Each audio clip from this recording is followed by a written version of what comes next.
Hi, yes, thank you. Good evening, honourable committee members, and thank you very much for the opportunity to speak to you here this evening. Though I'm speaking to you today as an individual, I work as a policy and advocacy officer at the Framework Convention Alliance for Tobacco Control here in Ottawa.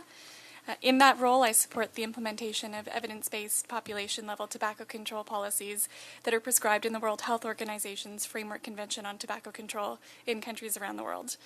I would also like to note that my remarks this evening were prepared in collaboration with my colleague, Dr. Daniel Myron, who is a Canadian family physician and who is currently completing a Master's of Public Health degree.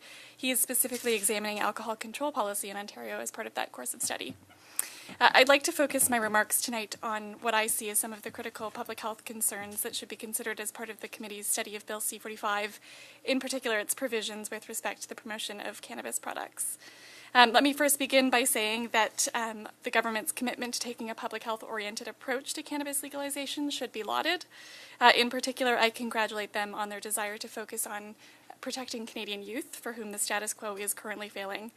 However, I would like to express my concern that the provisions of the Act with respect to the promotion of cannabis are insufficient to achieve the bill's policy objectives in relation to public health and protecting youth. The Act proposes a number of restrictions on cannabis promotion, including a specific prohibition on marketing that appeals to youth. At the same time, however, the bill would allow some ads that prevent facts or promote brand preference, provided that these ads are shown only in places where youth are not legally allowed, or can be broadcast if reasonable steps have been taken to ensure that they cannot be accessed by a young person.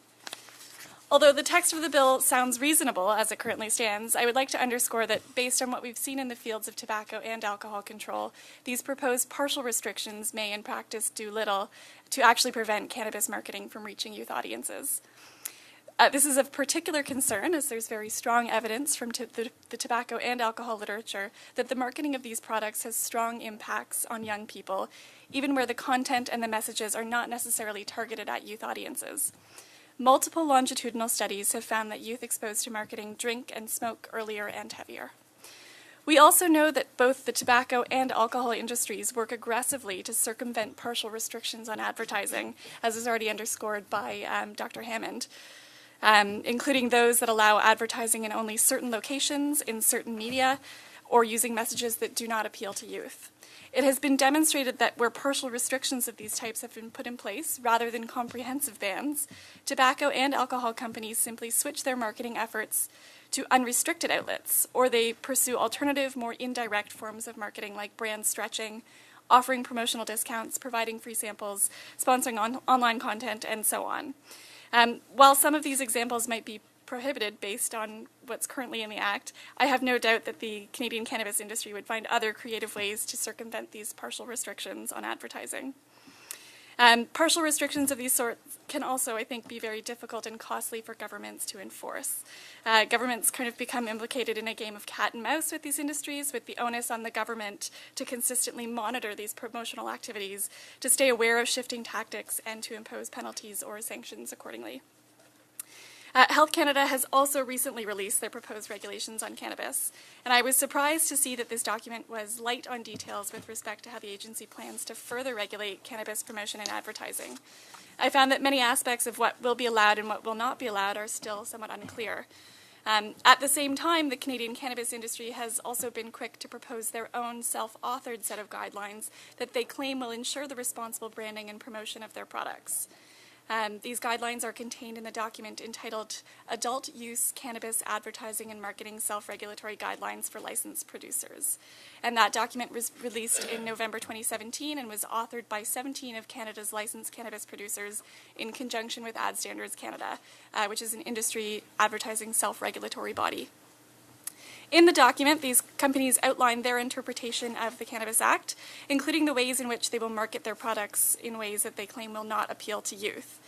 The document outlines a voluntary agreement where cannabis companies would only advertise on television, radio, or on any websites or social media platforms where at least 70% of the audience is over 18 years of age, or over a province's or territory's legal age for purchase, measured on a pre-media buy basis.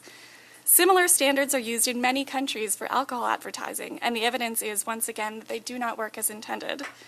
It is also critical, I think, to underscore how low of a bar a 70% threshold represents. For example, based on these criteria, the magazines Sports Illustrated and Rolling Stone would represent acceptable media outlets for cannabis advertisement.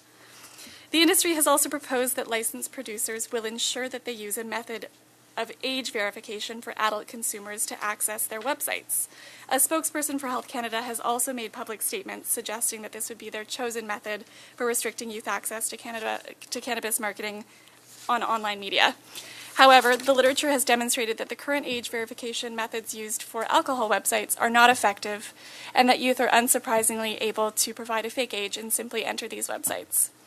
These are just two examples of the ways in which the Act and the regulations, as they currently stand, leave room for interpretation and for cannabis marketing to proliferate in ways that will reach young people.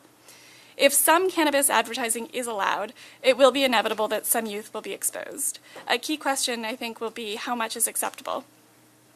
If the government would like to adopt an approach to regulating cannabis that is truly in line with public health, one that places health concerns above the pursuits of profits, then the answer to this question, I think, should be very, very little.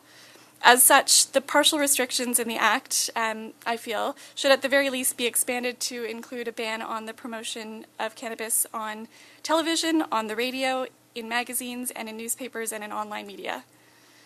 It will also be important that the Act is accompanied by detailed regulations, robust systems for enforcement, and meaningful penalties for violations. Thank you very much, and I look forward to your questions.